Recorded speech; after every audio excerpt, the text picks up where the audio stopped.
भागेर काम गर्ने दाजुभाइ दिदीबहिनीहरू के अहिले छिट्टै इलिगल खुल्ला त?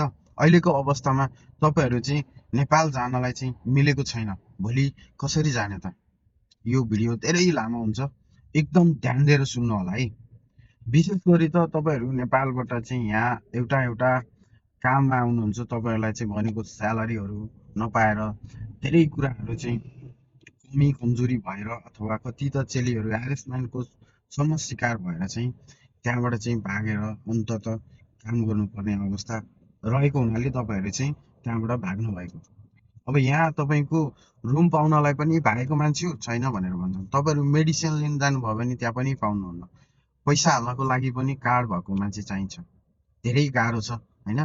त्यो भएर त्यसकारण तपाईँहरूले चाहिँ कोही न कोही एकजना चाहिँ साथी तपाईँहरूले रोजेर चाहिँ सँगै पनि बस्दै आउनुभएको छ। धेरै यहाँ यस्ता छन्, अरू पनि छन् कि एउटा रुममा अलिकति पैसा आधा आधा हुन्छ भनेर चाहिँ साथी बनेर बस्ने र साथी कुपेसम्मको लागि साथी भनेर चाहिँ तपाईँहरू रहनु भएको पनि छ। धेरै मान्छेलाई त अब यहाँको सरकारले भागेको मान्छेलाई बस्नलाई एलाउ नगरेर तपाईँहरूलाई चाहिँ कतिलाई समातेको पनि अवस्था पहिला पनि थियो र अहिले हालसाल चाहिँ जानी माध्यम एउटा पुलिसकोबाट के भन्दा एउटा चाहिँ एमबिसीबाट पेपर बनाएर थियो होइन। तर अहिले तपाईँको पुलिसकोबाट पनि भित्र सबै जेलहरूमा चाहिँ मान्छेहरू फुल भएको कारणले गर्दाखेरि तपाईँहरूलाई समातेको छैन।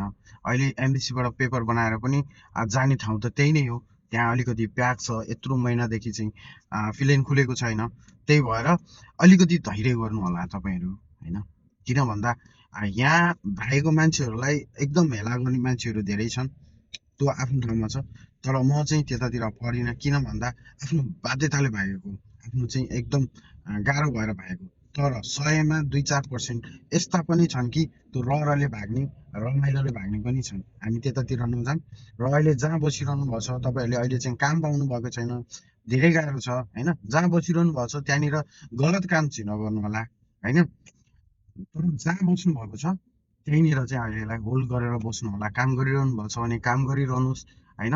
रुममा हुनुहुन्छ भने रुममा बस्नुहोस् है। यो चाहिँ मेरो एउटा सल्लाह र सुझाव मानेर तपाईँहरूले चाहिँ ध्यान दिएर आफ्नो चाहिँ ख्याल गर्नु होला। अवश्य नै अघिल्लो वर्ष कोरोना चाहिँ सकिने बित्तिकै अब यस्तै पेन्डामिक थियो नि त, इलिगल खुलेको थियो भने अहिले पनि 1.5 महिना लगभग भइसक्यो अब यो बन्द भएको। र भोलिको दिनमा यो खुल्ने चाहिँ एकदम सम्भावना छ। भोलिको दिनमा छिट्टै नै खुल्यो भने तपाईँहरू घर जानलाई अवश्य मिल्छ। त्यही भएर यो चाहिँ सबैजनाले भिडियो चाहिँ सेयर गरिदिनु होला र फलो पनि गर्नु होला है। म सबैजनालाई सम्मान गर्छु, सबैजनालाई माया गर्छु।